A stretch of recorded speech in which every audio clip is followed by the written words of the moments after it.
The chandeliers of the Pembroke ballroom cast a golden glow over the sea of silk gowns and formal attire below, illuminating the cream of London society as they swirled and gossiped beneath the gilded ceiling. Lady Eleanor Blackwood stood at the periphery, her 26 years weighing upon her shoulders as she observed the whirling couples with a mixture of resignation and carefully concealed longing. Her lavender gown, modest and at least one season out of fashion, had seemed perfectly adequate when she had left home, but now beneath the critical eyes of the ton, she felt every inadequacy of the garment and, by extension, herself. Eleanor possessed the kind of beauty that required a second glance to appreciate, intelligence shining in her deep brown eyes, her chestnut hair arranged simply compared to the elaborate style surrounding her. She had just summoned the courage to approach a circle of acquaintances when Lady Victoria Winfield, the acknowledged beauty of 3 seasons, turned with a predatory smile that immediately caused Eleanor to falter mid-step. Some ladies would be better served remaining with their books rather than attempting to join society, Lady Victoria said, her voice perfectly calibrated to carry to nearby guests without appearing to be a direct attack. The group tittered obligingly, several glancing at Eleanor with expressions ranging from embarrassment to poorly disguised amusement. Eleanor felt the blood rush to her cheeks as the barb found its target with precise accuracy. Her reputation for preferring libraries to ballrooms was well known, as was Lady Victoria's resentment of Eleanor's connections to several influential literary circles that had rejected Victoria's more superficial attempts at intellectual engagement. The worst part was not the mockery itself, but the grain of truth it contained. Eleanor did feel more at home among books than people, having discovered early that volumes bound in leather judged less harshly than those bound in corsets and cravats. She stood frozen for a moment, mortification washing through her veins like ice water, yet years of her mother's careful training in proper behavior allowed her to maintain an outward composure that belied her inner turmoil. With a slight nod that acknowledged the hit without conceding defeat, Eleanor turned away, her back straight, her steps measured. She could feel the weight of stares following her retreat, hear the whispers already beginning to circulate. Despite her respectable family name and comfortable, if not vast, fortune, Eleanor had never quite mastered the delicate art of belonging in these gilded rooms where lineage and beauty counted for more than the contents of one's mind or character. As she navigated between groups of laughing guests, careful to keep her expression neutral despite the burning behind her eyes, Eleanor realized that this incident was merely the culmination of a lifetime spent on the periphery, forever looking in at a society that valued precisely the qualities she lacked and dismissed those she possessed in abundance. What she needed now was escape, temporary though it might be, to a place where she could catch her breath and rebuild her armor before facing the glittering battlefield once more, or, perhaps more honestly, somewhere to hide until she could slip away, without drawing further attention to her humiliation. Eleanor slipped from the ballroom with practiced discretion, navigating the less-traveled corridors of Pembroke House until she found herself before the heavy oak doors that promised sanctuary. With trembling fingers she turned the brass handle and stepped inside the vast library, the sounds of the ball immediately muffled as the door swung shut behind her.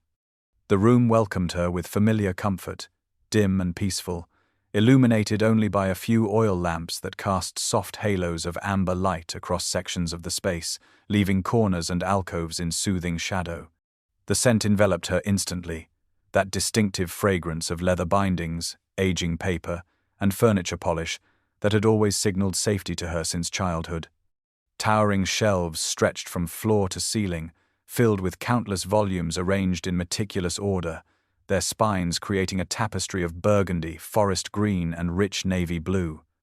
Eleanor moved deeper into the room, exhaling fully for what felt like the first time all evening, her fingers instinctively reaching out to trail along the book spines as she passed. The cool leather beneath her fingertips grounded her, reminding her of who she truly was, beyond the inadequate social creature that Lady Victoria had so effortlessly exposed. Better to be judged for absence than presence, she thought, a rueful smile touching her lips as she allowed herself the honesty of this admission. Here, Surrounded by the accumulated wisdom and imagination of countless minds across centuries, the petty cruelties of a ballroom seemed almost laughably insignificant.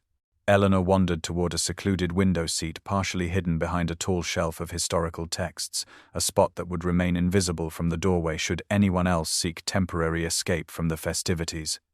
As she settled onto the cushioned bench, the distant strains of the orchestra barely audible through thick walls and heavy draperies, the tears she had so valiantly contained finally spilled over. They fell silently, without the indignity of sobs, merely the release of accumulated tension as her shoulders gradually relaxed from their defensive posture. In this moment of privacy, Eleanor acknowledged the truth that she had spent years attempting to conform to a society that fundamentally misunderstood and devalued her essential nature. Books had never found her wanting, had never cruelly dismissed her contributions or mocked her preferences. They offered their wisdom freely without judgment, revealing their secrets to anyone patient enough to seek them, regardless of beauty or social standing. She drew a handkerchief from her sleeve and dabbed at her eyes, breathing deeply as she composed herself. The library stood as a perfect counterpoint to the ballroom she had fled, calm where that space was frenetic, substantive where it was superficial, welcoming where it was exclusionary. Eleanor knew she would eventually need to return, to maintain appearances if nothing else. But for now she allowed herself this moment of restoration among silent companions that had sustained her through countless disappointments. She rose and moved toward one particularly inviting section of shelves, determined to spend at least a quarter hour in worthwhile company before facing the remainder of the evening. The moon had emerged from behind clouds, sending silver light streaming through tall windows to illuminate the titles before her, and Eleanor felt her spirit lift as she contemplated which volume might best fortify her for the return to social warfare. The amber glow of a lamp suddenly illuminated the dark corner, where Eleanor had sought refuge, causing her to start violently, the book she had been examining tumbling from her hands to the thick carpet below. Escaping the tedium as well, Lady Eleanor inquired a deep voice from the shadows, its rich timbre filling the space between them with unexpected intimacy. Eleanor instinctively pressed herself back against the bookcase, her heart hammering wildly as a tall figure emerged from the darkness beyond the lamplight. She recognized him instantly, though they had never been formally introduced, the notorious Duke of Thornfield, Sebastian Blackthorne. His reputation preceded him like a storm front, whispered about in drawing rooms across London with a mixture of fear and fascination. At 35, he commanded attention not through conventional handsomeness but through sheer force of presence, his broad shoulders and considerable height making the spacious library corner suddenly feel confining. But it was his eyes that truly arrested her, a penetrating grey that seemed to cut through pretense and artifice with surgical precision. Eleanor felt those eyes now taking in her tear-stained cheeks and defensive posture, assessing and cataloguing with unsettling thoroughness. More disturbing still was his use of her name, confirming he knew precisely who she was despite their paths never having officially crossed. "I apologize for disturbing your solitude, Your Grace," Eleanor managed, hastily wiping away the evidence of her distress with trembling fingers. "I did not realize the library was occupied." The embarrassment of being discovered in such a vulnerable state nearly eclipsed her earlier humiliation in the ballroom. The Duke bent to retrieve the fallen book, examining its cover with unexpected interest before extending it toward her. "Herodotus," he observed, an unusual choice for ballroom escapees. Most ladies retreat to novels of a more romantic nature.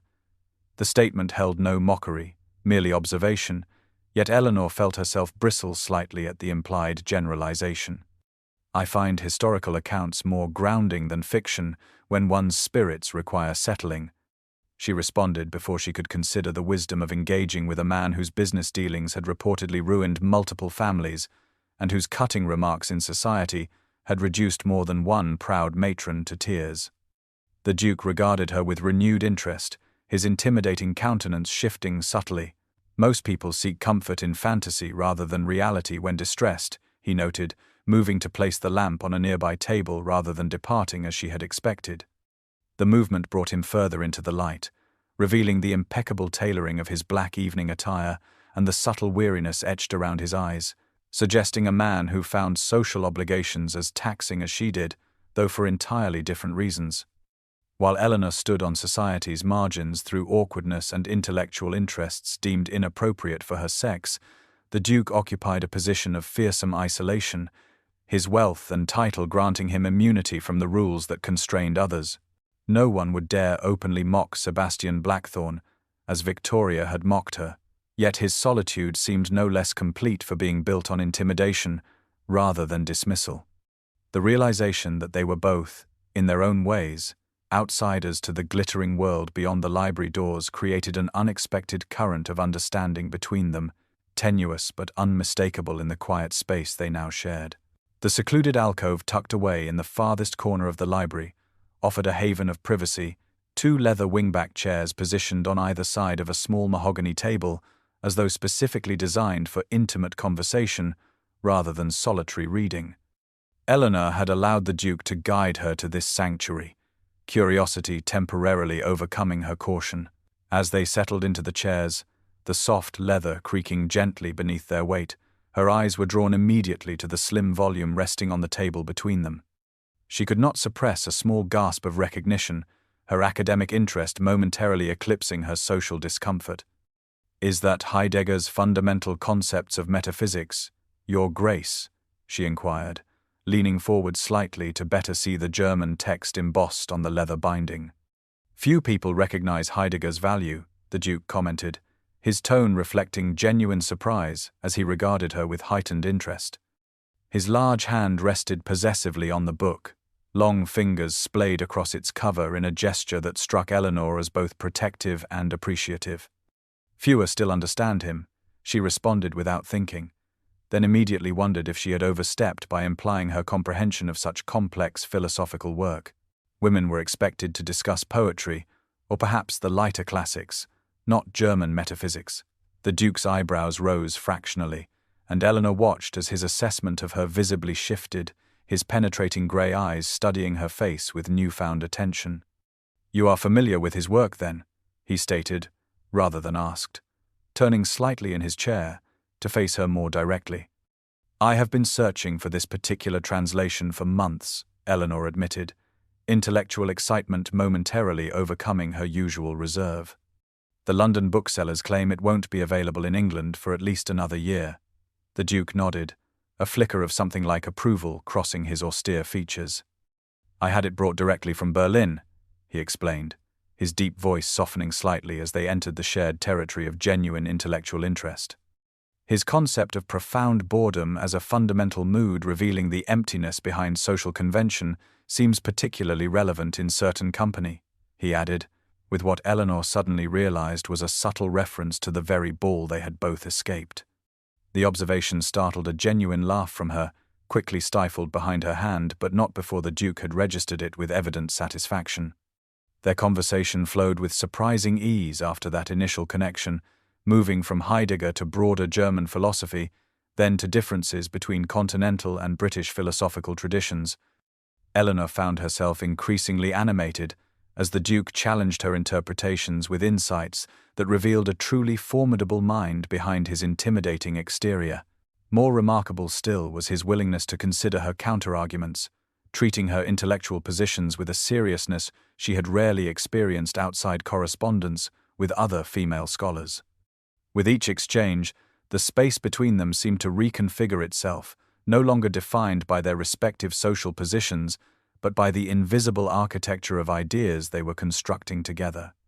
Eleanor gradually became aware that the Duke was watching her with an intensity that went beyond academic interest, observing the flush of enthusiasm on her cheeks and the graceful movements of her hands as she emphasized particular points.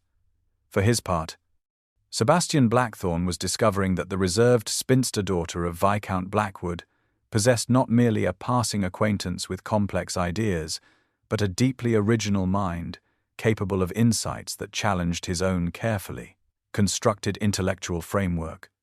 The notorious Duke of Thornfield, feared in boardrooms and ballrooms alike, found himself experiencing something entirely unexpected in that quiet library alcove, a sensation he eventually recognized as respect, tinged with a curiosity that had nothing to do with books and everything to do with the remarkable woman discussing them so passionately before him. The Pembroke ballroom had reached its zenith of activity when Eleanor finally emerged from her library sanctuary, the orchestra playing a spirited quadrille that filled the vast space with sound and movement, while couples whirled across the polished floor in perfect synchronicity. Though her eyes remained slightly reddened from her earlier emotional release, Eleanor carried herself with a composure that had been absent when she fled an hour before, something in her bearing subtly altered by the unexpected encounter in the library.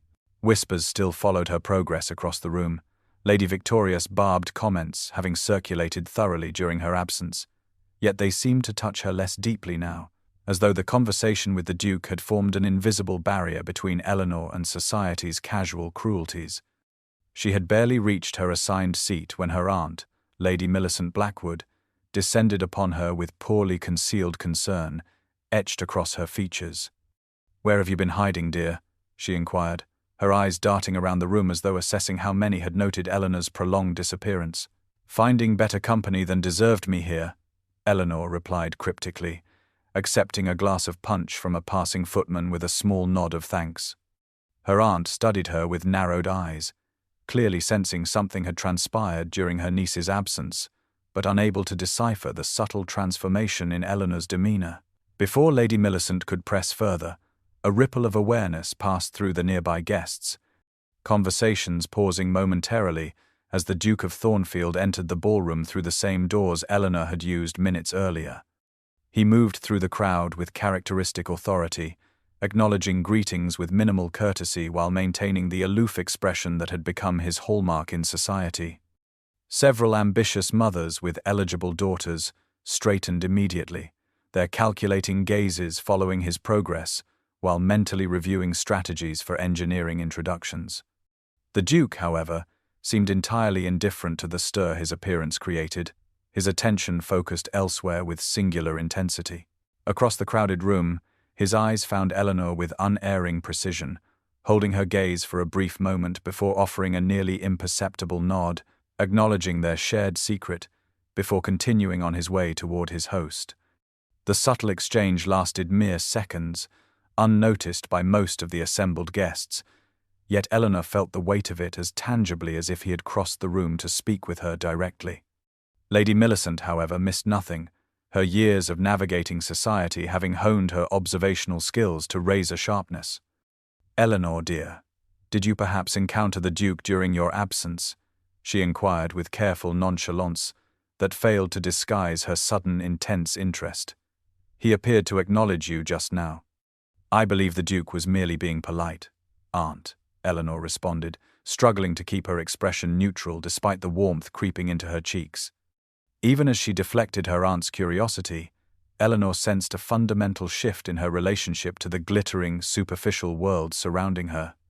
The ballroom remained as intimidating and exclusionary as before, its unwritten rules and subtle hierarchies designed to elevate some while diminishing others, yet her perspective had altered. For the first time, Eleanor had experienced the exhilaration of being truly seen by another, her mind engaged rather than dismissed, her thoughts valued rather than tolerated. That recognition, coming from the most unexpected source imaginable, had planted something resilient within her, a quiet certainty that would not easily be uprooted by society's casual cruelties or Lady Victoria's pointed barbs. Across the room, Sebastian Blackthorne endured the social niceties required of his station with mechanical precision, his thoughts repeatedly straying to the remarkable woman who had challenged his long-held assumptions about female intellect and the predetermined categories into which he had sorted humanity. The literary season in London offered a wealth of intellectual gatherings for those inclined toward more cerebral pursuits than the endless cycle of balls and dinners that occupied most of society. Eleanor had always found refuge in these events, moving between poetry readings at intimate salons, scholarly lectures on ancient civilizations held in musty university halls, and exclusive viewings of rare manuscripts organized for select bibliophiles. What changed, however, was the unexpected presence of the Duke of Thornfield at these previously overlooked occasions. The first encounter seemed merely coincidental, Sebastian Blackthorne appearing at the back of a crowded lecture on Etruscan burial practices, just as Eleanor settled into her usual seat near the front. Their eyes met briefly across the room, mutual recognition flickering between them before the Duke offered a slight bow of acknowledgement. By the third such meeting, at a private viewing of medieval illuminated texts at the British Museum, even Eleanor could no longer attribute his presence to chance. The Duke sought her out with increasing deliberation, no longer maintaining the pretense that their shared intellectual interests had simply placed them in the same location. Though he remained reserved by conventional standards, those who knew his reputation for aloofness would have been shocked by the attention he showed Lady Eleanor Blackwood, lingering near her at refreshment tables, offering observations that invited her response, eventually claiming seats beside her with an air of casual inevitability. Eleanor found herself experiencing an unfamiliar flutter of anticipation before each literary event, wondering if he would appear, secretly delighted when his tall figure materialized in doorways or across crowded rooms. These encounters existed in a realm apart from conventional social interactions, governed by the exchange of ideas rather than the currency of flattery and position that dominated ton gatherings. During a particularly spirited discussion following a controversial new translation of Homer, Eleanor had challenged the Duke's interpretation with a boldness that would have scandalized onlookers had they been in a ballroom rather than a book-lined study belonging to an eccentric professor. "Your insights challenge my thinking, Lady Eleanor," the Duke admitted afterward, falling into step beside her as they exited into the cool evening air, his tone reflecting genuine respect rather than mere courtesy.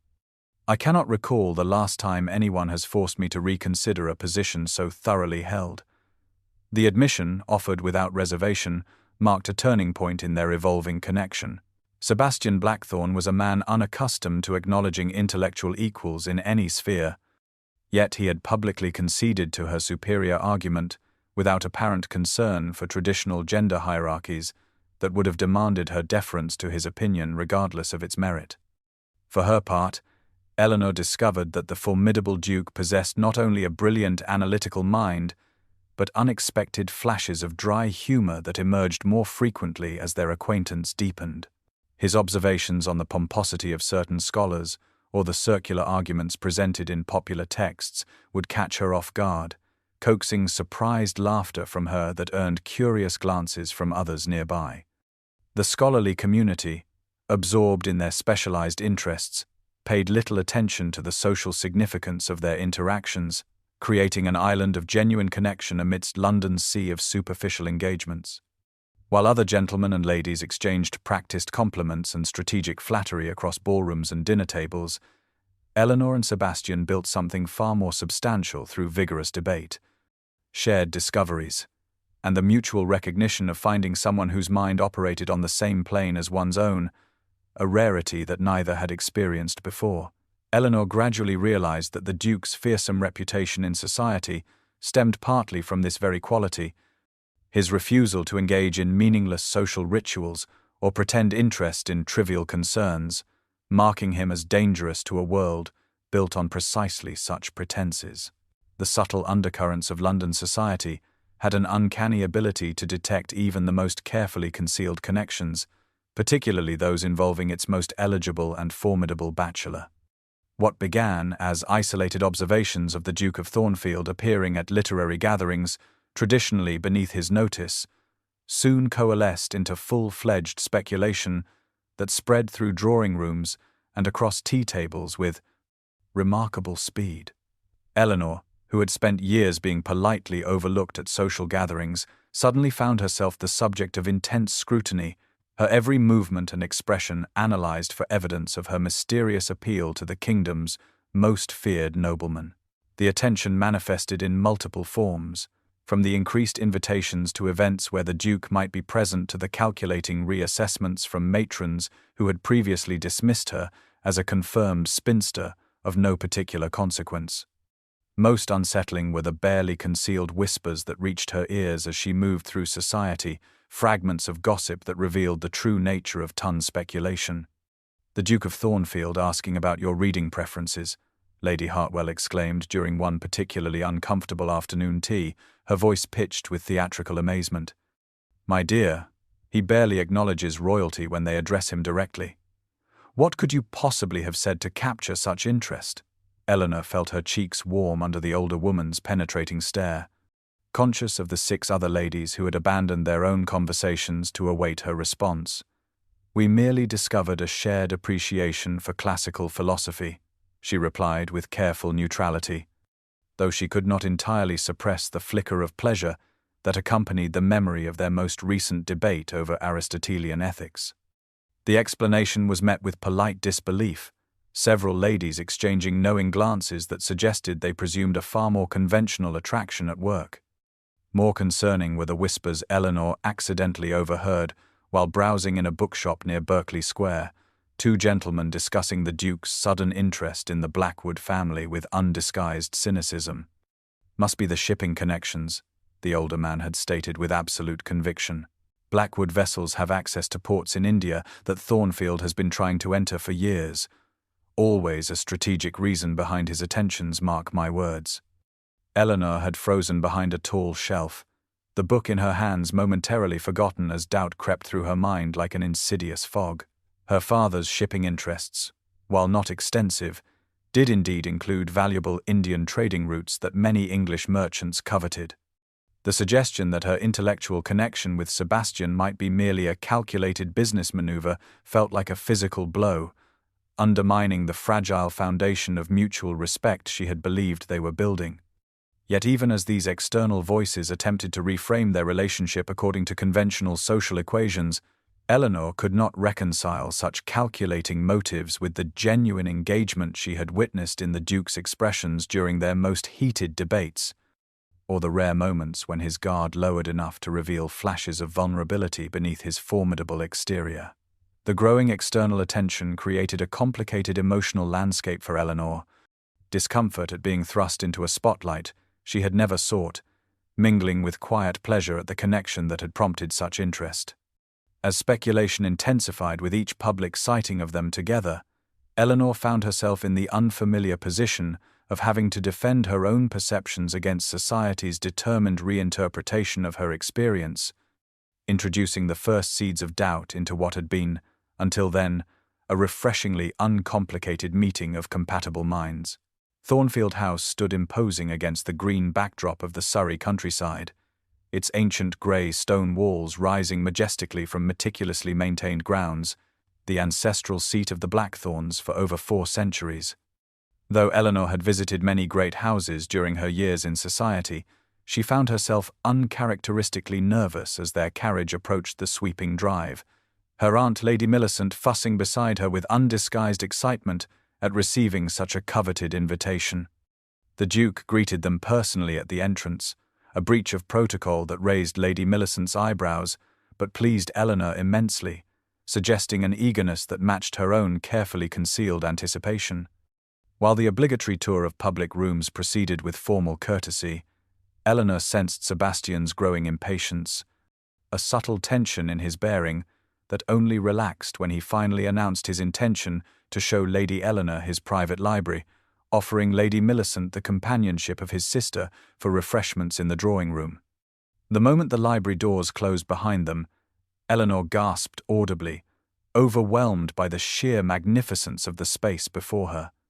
Unlike the formal, aesthetically designed libraries of most noble homes, often arranged more for appearance than use, the Thornfield Library was clearly a living, breathing sanctuary of knowledge. 3 stories of books stretched toward a painted ceiling, connected by wrought iron spiral staircases and sliding ladders, while comfortable reading nooks were nestled between mahogany cases.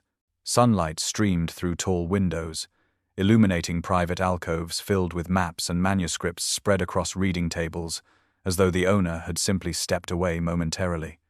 "My father built this collection, but few have ever appreciated it as you do," the Duke confessed, his deep voice unusually soft as he watched Eleanor move reverently among the shelves, her fingers hovering just above leather spines without touching, a gesture of respect he immediately recognized and approved. "This is where I spend most of my time when at Thornfield, away from the demands of business and society." Eleanor nodded in perfect understanding, momentarily beyond words, as she absorbed the extraordinary privilege of being admitted to this inner sanctum. As Sebastian guided her deeper into the collection, showing her increasingly rare volumes, Eleanor noticed something that stopped her mid-step, causing her breath to catch.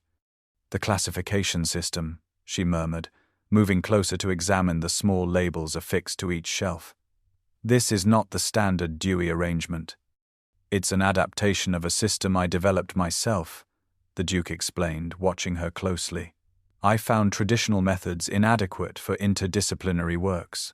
Eleanor turned to face him, her expression a mixture of confusion and dawning realization. But this specific arrangement, connecting philosophical schools with their historical contexts rather than separating disciplines, she began hesitantly.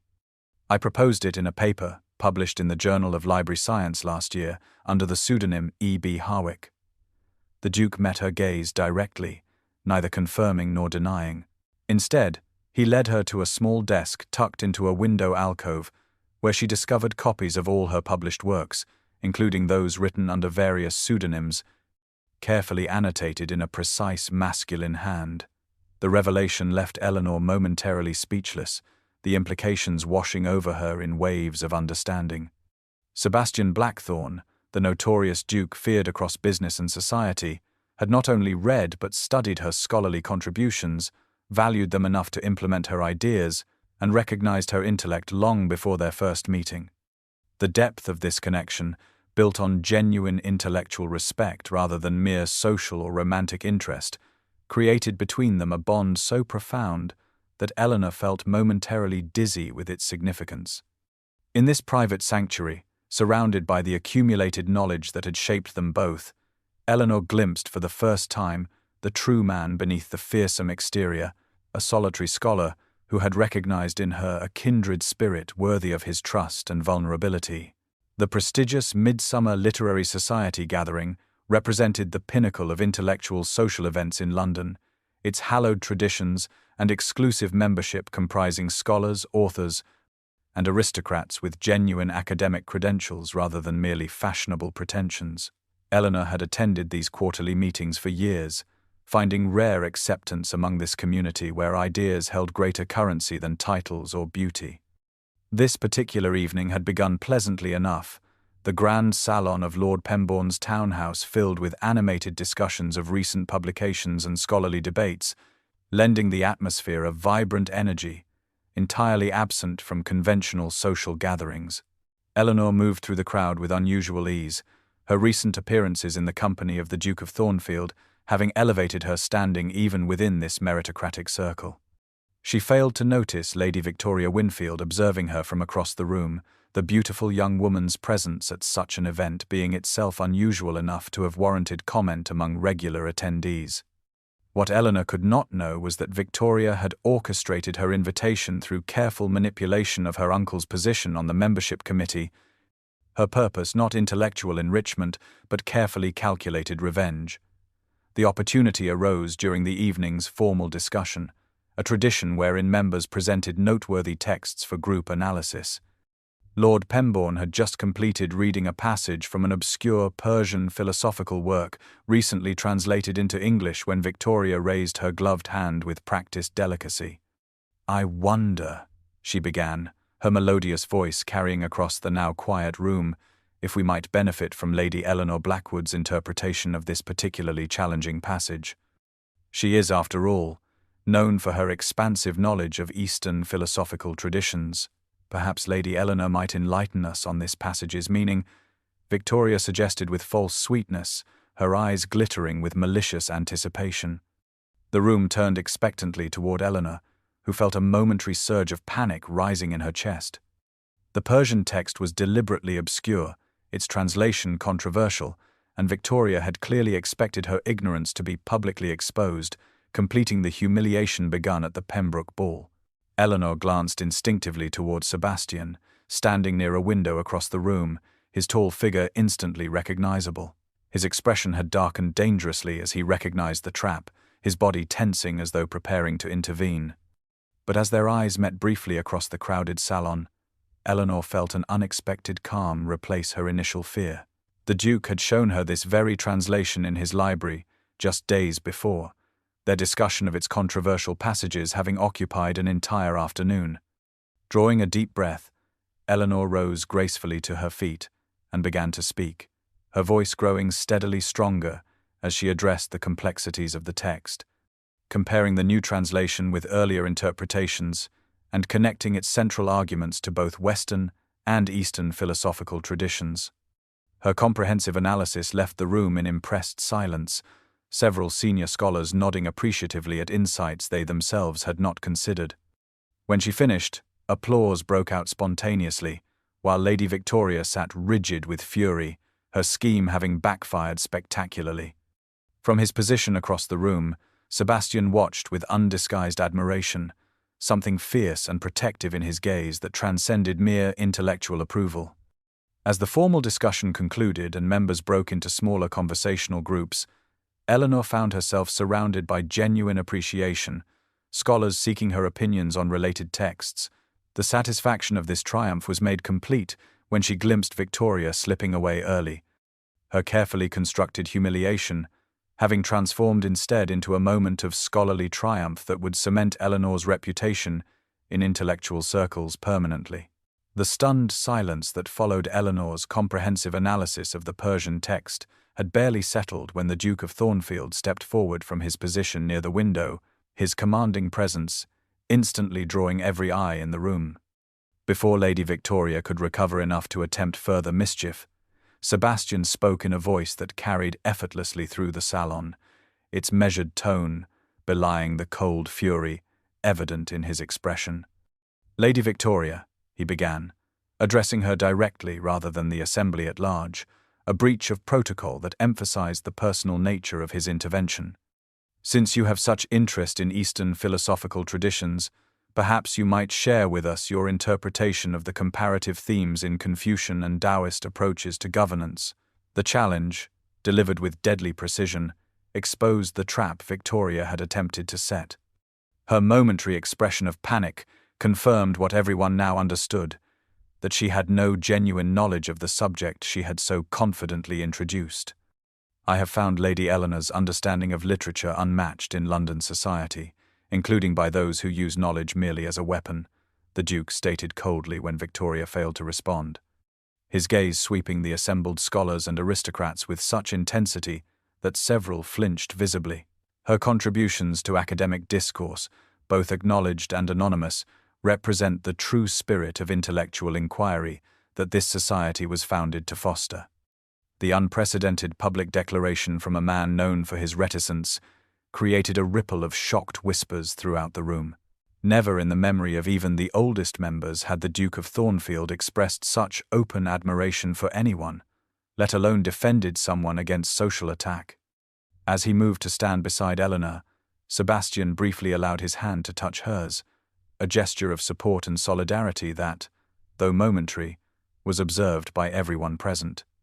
The significance of that simple touch, conveying intimacy and connection that transcended mere intellectual respect, would be dissected in drawing rooms across London by morning. Eleanor felt her cheeks flush with a combination of surprise at his intervention and the profound emotion his words had stirred within her. She had grown accustomed to his respect in their private interactions, but this public acknowledgement of her worth represented something far more significant, a declaration that could not be misinterpreted or dismissed as mere courtesy. For the Duke of Thornfield to place his formidable reputation and influence behind her so unequivocally altered the social equation permanently. Lady Victoria, now recognizing the catastrophic miscalculation of her attack, attempted to salvage her dignity with a brittle smile. "I merely sought to highlight Lady Eleanor's expertise." "Your Grace," she demurred, though the tremor in her voice betrayed her awareness of having made a powerful enemy. "I had no idea you took such personal interest in academic discussions." The implication behind her words hung in the air, transforming what had begun as an intellectual gathering into something far more consequential. The public acknowledgement of a connection between the kingdom's most feared duke and the woman's society had long dismissed. As conversation gradually resumed around them, Eleanor became acutely conscious of the weight of Sebastian's hand, now resting properly at the small of her back, a position that, while entirely appropriate for offering support to a lady who had been distressed, carried implications of possession and protection that no one present could possibly miss. The Duke of Thornfield had made his preference known, and in doing so had irrevocably altered both their positions in society. The moonlit garden behind the society building offered blessed respite from the charged atmosphere inside, its secluded pathways winding between carefully tended roses and night-blooming flowers that released their heady fragrance into the evening air. Eleanor had slipped away as conversations resumed following the confrontation, seeking a moment to compose herself after the tumultuous emotions of the evening. She had barely reached a small stone bench partially hidden by a flowering jasmine when she sensed rather than heard someone following her into the garden. Even before turning, she knew it was Sebastian, his presence having become instantly recognizable to her over the past weeks. He stood several paces away, tall and imposing in the silver moonlight that transformed his austere features into something almost otherworldly. The public declaration he had made inside the society rooms hung between them, its implications too significant to ignore, yet too overwhelming to address directly. "Eleanor," he said simply, her given name on his lips in this private setting carrying an intimacy that made her heart quicken. "I must speak with you." The customary command in his tone had softened to something closer to a request, revealing vulnerability rarely glimpsed beneath his formidable exterior.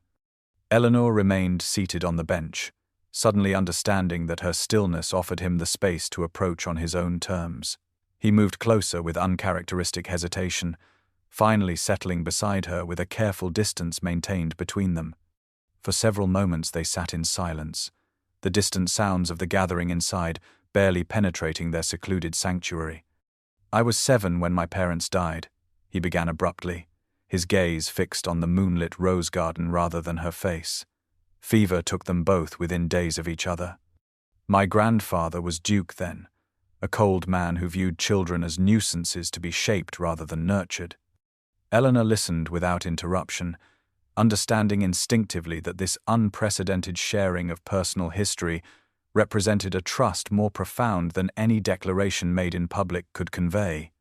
"Books became my refuge," Sebastian continued, his voice taking on a quality she had never heard before, stripped of its usual authoritative resonance. "The library at Thornfield was the one place my grandfather rarely entered. I could disappear for hours among those shelves, finding companions in characters and comfort in the ordered world of knowledge when everything else felt chaotic and lonely." The confession of childhood vulnerability from a man's society viewed as invulnerable touched Eleanor deeply, creating connections between his fearsome adult persona and the isolated child who had preceded it. "I have feared, and been feared all my life, Eleanor," Sebastian said finally, turning to face her directly, his grey eyes reflecting the moonlight with unexpected brightness. "Until you saw beyond that, to the man behind the title." The raw emotion in his voice stripped away the last barriers between them, revealing that beneath the notorious Duke of Thornfield existed simply Sebastian, a man whose isolation mirrored her own in many ways, though born of different circumstances. Where Eleanor had been dismissed and overlooked, Sebastian had been feared and misunderstood, both experiences creating souls that had learned to seek connection through ideas rather than conventional social bonds. Eleanor found herself reaching for his hand before she could consider the propriety of such a gesture, her fingers entwining with his in wordless understanding of shared experience. "My parents never understood my preference for books over balls," she offered in return, her own confession creating balance between them. "My sisters were all beauty and charm while I was all questions and arguments. After a while, it seemed easier to retreat into scholarship than repeatedly disappoint expectations I could never fulfill." The vulnerability they exchanged in that moonlit garden transcended mere romantic attraction, creating between them a recognition of kindred spirits who had found in each other the acceptance they had sought all their lives. He through intimidation, and she through intellectual retreat. The garden path brought them to a literal crossroads where several walkways converged around a small fountain, its gentle splashing creating a soothing melody in the night air. Sebastian rose from the bench, drawing Eleanor to her feet beside him, still maintaining his gentle hold on her hand. The moonlight illuminated his aristocratic features with unusual softness, revealing nuances of expression typically concealed by his carefully maintained reserve. "Eleanor," he began, his voice deep and resonant in the quiet garden, "I have existed rather than lived for most of my adult life, moving through the world as the Duke of Thornfield, a title rather than a man. When I met you in that library, something awakened in me that I had forgotten existed, the possibility of genuine connection with another human being."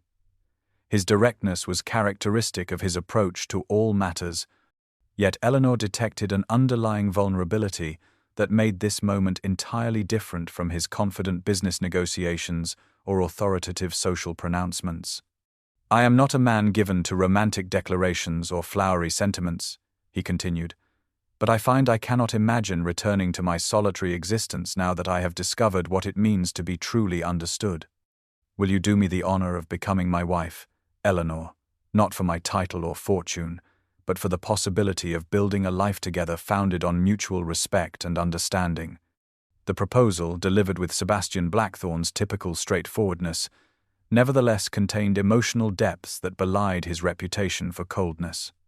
Eleanor felt momentarily overwhelmed, her heart recognizing the rightness of their connection, even as her mind raised practical objections born of years of social conditioning. "You could have any woman in England, Sebastian," she said softly, giving voice to the doubt that had lingered since society first noticed their association. "Why choose one who was banished from ballrooms? Someone deemed too plain, too intellectual, too unconventional to be truly desirable?" The question was not coyness or false modesty, but a genuine fear that he might eventually regret choosing someone society considered so thoroughly unexceptional. Sebastian stepped closer, his free hand rising to gently touch her cheek in a gesture so tender it nearly undid her composure. "I have observed the women's society deems desirable all my life, Eleanor," he responded, his voice rough with emotion. "Beautiful, accomplished creatures trained since birth to reflect a man's status rather than challenge his mind or touch his soul. When I am with you, I am neither feared nor flattered, but simply understood. You see me, not the Duke, not the fortune, not the power, but the man beneath all those trappings, the lonely boy who found solace in books, the adult who built walls to protect what remained of his heart." Eleanor noticed with surprise that his hand trembled slightly against her cheek. This small betrayal of nervousness from a man renowned for his unshakable composure, affecting her more deeply than any grand romantic gesture could have done. The Duke of Thornfield, feared in business negotiations across continents, was vulnerable before her, awaiting her answer with an uncertainty that revealed just how much her response meant to him. The realization that this formidable man had placed his carefully guarded heart in her hands created a surge of protective tenderness within Eleanor, even as doubt continued to whisper that she might not be enough to satisfy him in the years to come, that her scholarly interests and unfashionable appearance might eventually disappoint a man accustomed to commanding the finest of everything. The Pembroke Library had been transformed beyond recognition by the time Eleanor arrived in response to the Duke's mysterious invitation. What had once been a sanctuary of hushed solitude now glowed with the light of 100 candles placed strategically throughout the vast space, their golden illumination casting the room in a warm, intimate ambience entirely different from the dim refuge she had sought weeks earlier. Eleanor stood transfixed in the doorway, momentarily unable to comprehend the scene before her. A small dining table had been arranged near the large fireplace, where a cheerful blaze dispelled the evening chill, crystal and silver gleaming in the candlelight, but it was not this elegant setting that captured her attention most forcefully. Around the room, displayed on specially constructed stands, were dozens of first editions of works she had mentioned admiring during their conversations, volumes so rare she had only read about many of them in scholarly journals, Shakespeare folios, illuminated medieval texts, early printings of Greek philosophical treatises, each positioned to be admired, each representing a piece of her intellectual journey that Sebastian had noted and remembered. She moved forward in a daze, fingers hovering reverently above leather bindings and gilt tooling, tears threatening as she recognized the profound understanding this display represented. Sebastian stepped from behind a tall bookshelf, watching her reaction with uncharacteristic uncertainty evident in his usually confident bearing. He had abandoned his formal evening attire for a simpler dark coat that somehow made him appear more approachable, more the scholar than the intimidating duke. "When you did not immediately answer my proposal in the garden," he began, his deep voice unusually gentle, "I realized I had failed to demonstrate adequately what you mean to me, what we might build together." Before Eleanor could respond, he guided her to a reading stand positioned prominently near the table, where an ancient manuscript lay open, its vellum pages illuminated with gold leaf and intricate illustrations.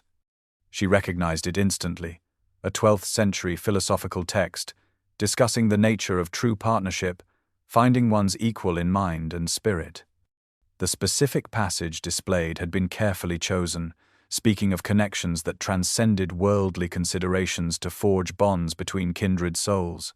"You once hid here in shame, Eleanor," Sebastian said, his hand finding hers as they stood before the manuscript. "I want this to be where you choose to build a future instead, where the memory of humiliation is replaced by the foundation of something far more significant." The deliberate transformation of the space where she had retreated in distress into a celebration of her intellectual passions struck Eleanor with overwhelming force. Every volume, every carefully arranged detail reflected not merely Sebastian's wealth or influence, but his profound understanding of what truly mattered to her, what brought her joy and meaning. This was not the gesture of a man who saw her as a temporary fascination or convenient intellectual companion, but one who had observed her essence with rare perception and valued what he discovered there.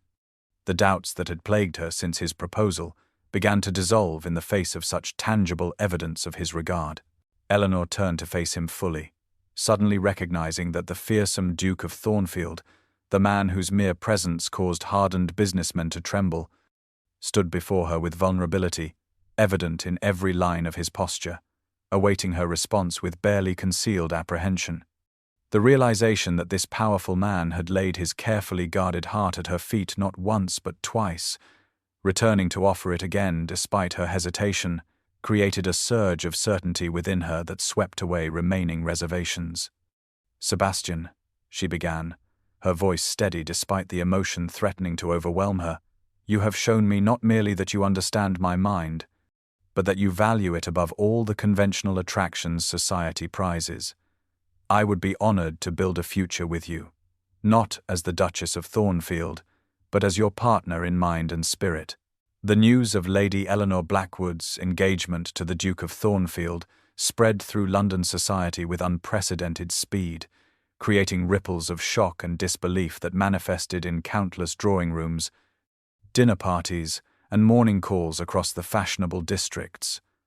What had begun as curious speculation about an unlikely intellectual connection transformed overnight into the scandal of the season, a confirmed betrothal between the kingdom's most eligible bachelor and a woman's society had long since relegated to the margins of relevance. The initial reactions ranged from open disbelief to thinly veiled derision, with several notable hostesses going so far as to suggest that the Duke must have suffered some manner of temporary madness or fallen victim to an inexplicable obsession that would surely pass before wedding arrangements could be completed.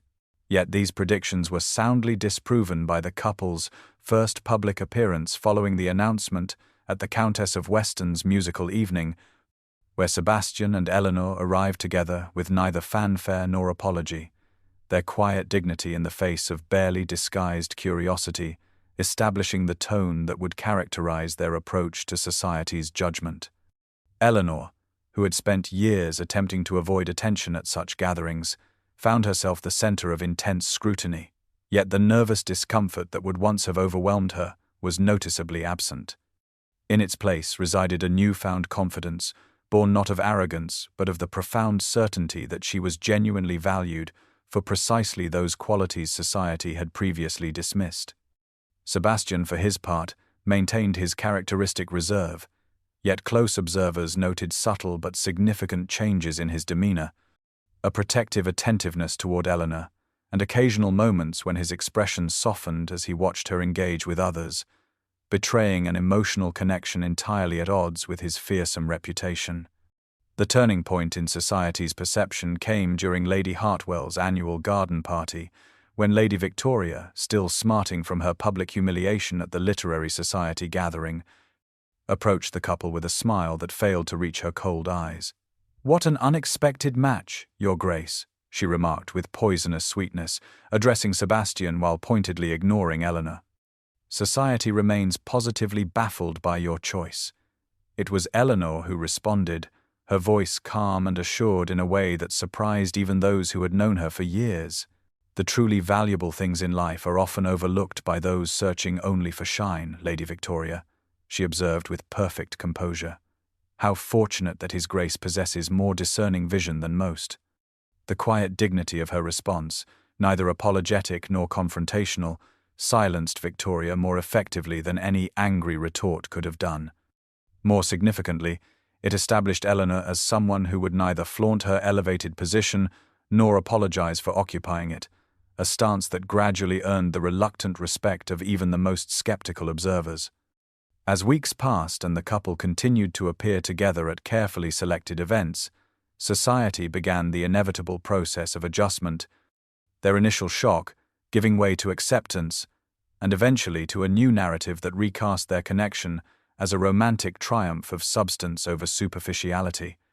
The Duke of Thornfield, whose cold demeanor had once caused matrons to shield their daughters from his critical gaze, found his reputation softened by his evident devotion to Eleanor. The transformation from fearsome bachelor to attentive fiancé, providing fresh material for drawing-room conversations across London. For Eleanor and Sebastian, these external adjustments mattered far less than the private certainty they shared, the knowledge that in finding each other they had discovered something far more valuable than social approval, a connection founded on genuine understanding rather than the transient currency of beauty, youth, or fashionable charm. The grand library of Thornfield House shone with morning light streaming through tall windows, dust motes dancing in golden beams that illuminated the 3 stories of meticulously arranged volumes stretching from floor to ceiling. The space had evolved over the past year under Eleanor's direction, maintaining its scholarly grandeur while becoming more accessible, more vibrant with intellectual life than ever before. Sebastian and Eleanor worked companionably at a massive oak table positioned near the eastern windows, their heads bent together over a collection of rare astronomical manuscripts recently acquired from an aging Italian scholar. The Duchess of Thornfield, as society now acknowledged her, had settled into her role with a natural dignity that transformed both the position and perceptions of the woman who held it, her scholarly reputation now extending far beyond the limited circles that had previously recognized her contributions. She had maintained her intellectual pursuits with her husband's full support, her most recent work on comparative religious philosophies prominently displayed near the entrance of the library, published under her own name rather than the pseudonyms necessity had once demanded.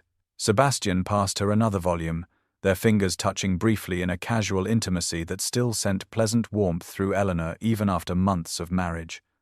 They worked in the comfortable silence of 2 people, whose connection required no constant verbal affirmation, each anticipating the other's needs or thoughts with remarkable synchronicity, born of shared passion and genuine understanding.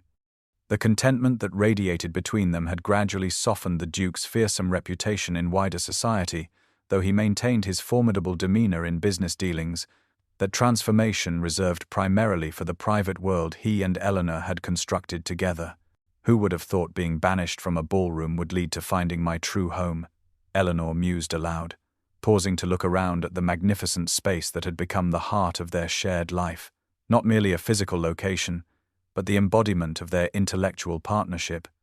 Sebastian glanced up from the manuscript before him, his grey eyes warming as they met hers, his austere features relaxing into the smile he reserved exclusively for her. "I should perhaps send Lady Victoria a note of gratitude," he suggested dryly, though his expression sobered as he reached for Eleanor's hand. "We both spent too many years in isolation, believing ourselves understood only by the silent companions on these shelves." The truth of this observation touched Eleanor deeply, reminding her of their parallel journeys from solitude to connection. What had begun as an unexpected encounter between two outsiders, one dismissed and one feared by a society that valued neither genuine intellect nor authentic character, had blossomed into something neither had believed possible, a partnership founded on mutual respect that had deepened into profound love. They had created together a world where both were valued precisely for their true selves. Their shared passion for knowledge, expanding into broader horizons as they established scholarships for promising students, regardless of background, and hosted intellectual gatherings that had become the most coveted invitations in London.